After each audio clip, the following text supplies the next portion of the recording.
right. Hi, good morning, everyone. My name is Brandon. I'm the founder of the HeartBid Project. With me today is my co-founder, Ash.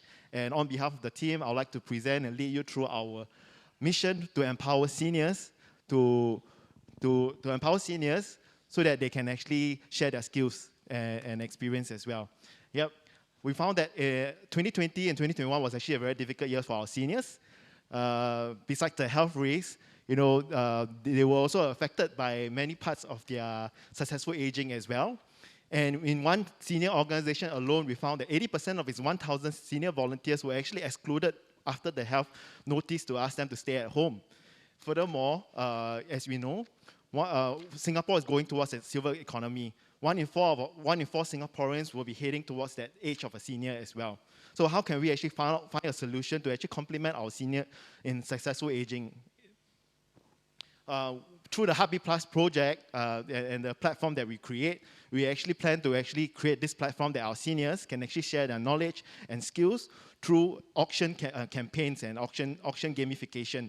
We use this by trying to bridge the intergenerational gap and also trying to create a digital marketplace so that we can actually scale this up as well, for bigger purposes. As well, also, we are actually focusing on 3 out of the 12 SDG goals, which mainly consist of good health and mental well-being, ensure economic growth, and reduce inequality. So I'd like to bring you through our target audience. One of them is Tricia, who we've onboarded successfully in our website. Tricia is a semi-retiree. She's 60-year-old, and actually she conducts tours around this Tanjong Pagar area. She's also a resident here as well. And Tricia often also, despite getting her license before the pandemic, she still conducts tours with whichever tourist she got, and she still contributes part of her takings to charity. We plan to onboard others like her who are doing good towards the charities and have a good heart with skills and experiences so that we can help them to list onto the HeartBid Plus platform. And lastly, we would actually manage the whole bidding process and the relationship between the charities and the bidders. So when you look at our competitive landscape, we know we are not alone in the fundraising scene. There are many other prominent players and other organizations that are also supporting different ways of skills volunteering and seniors as well. So we find that we put ourselves in this unique selling point that we are actually towards the bidding gamification and flexibility in skills volunteering for our seniors. Of course, being competitive doesn't actually also mean financial feasibility. What we hope to do is that we would do a two-pronged revenue model, starting with a 10% of all total fund raised through the auction campaigns that we do. Additionally, to encourage the charities to come on board an organization, we will also charge a $50 one-time fee. And we understand that we would actually use this pilot period to actually validate our revenue model so that we actually suit this towards the industry that we are looking at. For timeline and traction, the first half of the year, we will be working with our go-to market, which is RSVP Singapore. And we will be conducting research and design workshops with them so that we can understand the seniors better and work towards their goals as well. The second part of the program would be starting our auction campaign, hopefully in August. And we will be doing these auction campaigns to raise funds for charities. With your support, we hope to take this further and to scale this in 2023 to improve our capability and also probably target other, and definitely to target other vulnerable groups as well. Yeah. Okay. In our measure of success, we would be working with prominent other people in the social service scene, as well as also seniors organizations, people who work with seniors organizations, such as Our Grandfather Story, NDPC, Youth Corp Singapore, and even Touch. We could also work with. Yeah. We are asking for, our budget total is $87,000, and we have worked out that 25% of it will go towards, marketing and publicity, 22% to manpower, and 19% to professional services. So this amount is actually to cover our costs, as well as also with the sponsorship that we got from YC, the grant, and also from, we will also be looking at sponsorship from corporates, as well as crowdfunding as well to carry out this process. Finally, we'd like to actually introduce you to myself. I'm Brendan. I'm a full-time founder for the HeartBid Project. I've got more than 6 years of fundraising experience in the social service sector. Ash is an IT expert with Microsoft, and he will be helping to lead up with the IT part of the project. Lastly, I would also like to lead you through our vision, which is that we are the HeartBid Project, and together with our seniors, we plan to innovate giving to make it sustainable and use good for tech. Thank you.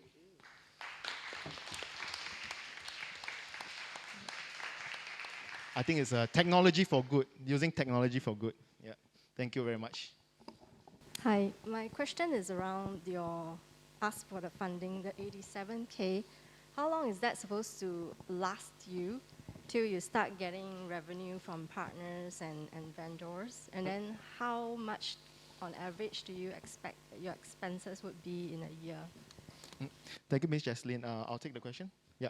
So our 87K earlier is to cover the, do you want to show, should we show the slide? Okay. Our 87K is to cover our entire year project, and we expect to take in revenue from our first auction campaign in August 2020 this year. So we are already in the process of onboarding the initial people who are interested to come on board. And Tricia is one of this. We've also got a couple others that we've been talking to, and they're very interested to do good, despite being either semi-retirees or in their silver years as well. And again, your second part of your question. How much do you expect that you need to keep sustaining your business every year? So at the moment, we are looking at 10% of the total fund raise, which is, based on our measure of success, is $100,000 that we plan to raise in our HeartBid Plus campaign throughout the year. So we're looking at 10,000 in revenue to sustain. But of course, we are also looking in the process of sponsorship and other ways to actually monetize the platform. Ash? Yeah, I just want to add, Ms. Jason, thank you for the question. In terms of kind of operating costs, beyond just the fixed costs, the technology, the kind of professional services, which largely is legal fees that we need to figure out how to contractualize and make sure everything's cleared off. The operating cost, I think, is about, through rough calculations, about $40,000 a year. That's what we're looking at. But that will be scaled based on the type of campaigns and the amount of seniors and auctionings that we have. So the higher that goes, the higher operating costs will go as well. But that's kind of the minimum level. Yeah. Thanks very much for this interesting presentation, Tech for Good, and giving a sense of purpose and also enabling the seniors to give. The first question I have is, how do you ensure currency or relevance of the stories and the skill sets, the knowledge on the part of the seniors for the younger generation, and how do you bridge the generation gap as well? Yeah, bridging the generation gap is quite tough, I must say, but we're going to be part and supplement that part of the solution.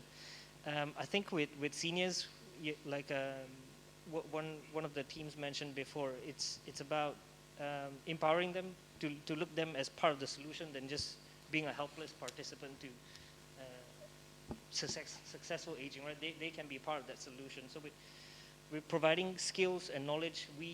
On the platform, we do want to set expectations of whoever's bidding, that they are bidding for someone who's going to provide, let's just say it's someone who's providing a family dish recipe, right? So they're going to provide cooking class on the recipe. The expectation is this is not going to be a Michelin star dish that you're going to learn. It's going to be a family recipe. So that's how we're going to set expectations. In terms of how to bridge that generational gap, that's where most of our funding on marketing and kind of publicity will come in, because we do target the bidders themselves will be large public audiences. We're not going to, and through targeted kind of outreach, we will reach out to different generations. I would say we're not just targeting younger folks, but we're definitely not excluding them. Okay, thank you. Final question from me is, you're actually setting aside about 25% for marketing and publicity, but bearing in mind that you're dealing with segmented marketing, right? Different languages, different literacy levels, different digital literacy levels. How are you going to tackle that? Also, I think it's a follow-up to what Ash shared in your question as well. We actually take our first step by doing the design workshop that we are looking at. so that we can actually understand our seniors and to see how we can make this platform easier for them, so that we actually also bridge that digital resistance that they've got. So, it could be spending, part of that processing, the building out of the platform fee in maybe making a multi-language platform that, bidders can be, from a different language or different culture bidding for it. And this also works the same way when we're onboarding the seniors. So our first project is actually to work with the seniors to actually understand them better and their goals and what's the thing. I think one thing that I covered earlier is the measure. I didn't cover earlier was the measure of success. We put senior satisfaction as our priority. Yeah. Yep. 4.5 out of 5. That's our target satisfaction rate. Maybe a quick comment from myself is that nowadays I think many people go on the platforms and they want to see reviews, like how good a person is before they decide to subscribe for his or her skills. So maybe if you want to take this forward, that could be something you can look at as well. Thanks, Ms. Sun, and thank you, Mr. Gregory, for the question.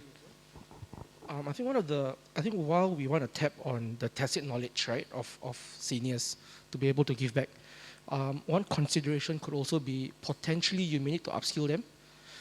While I can cook well and I want to teach, I may not be the best facilitator in the room.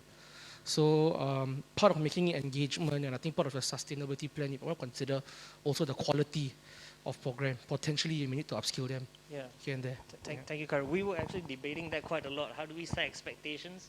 Because people are auctioning, so they're giving funds away, that they're trying to compete with each other. So how do we set expectations? This is the level of service or quality of product you're getting from the seniors or other volunteer groups as well. So the setting expectation part is one piece. And then to your point, the digital skilling and getting them to be able to facilitate, I think we thought about making sure they're empowered to be comfortable with getting onto the platform easily, interacting, putting their services up. But the point you brought up that we haven't thought about was how do you make sure that they are... We do have plans actually with like the subscription and the budget that we put in, manpower is also I considered. think we'll need to wrap up already. So Thank you, Carol.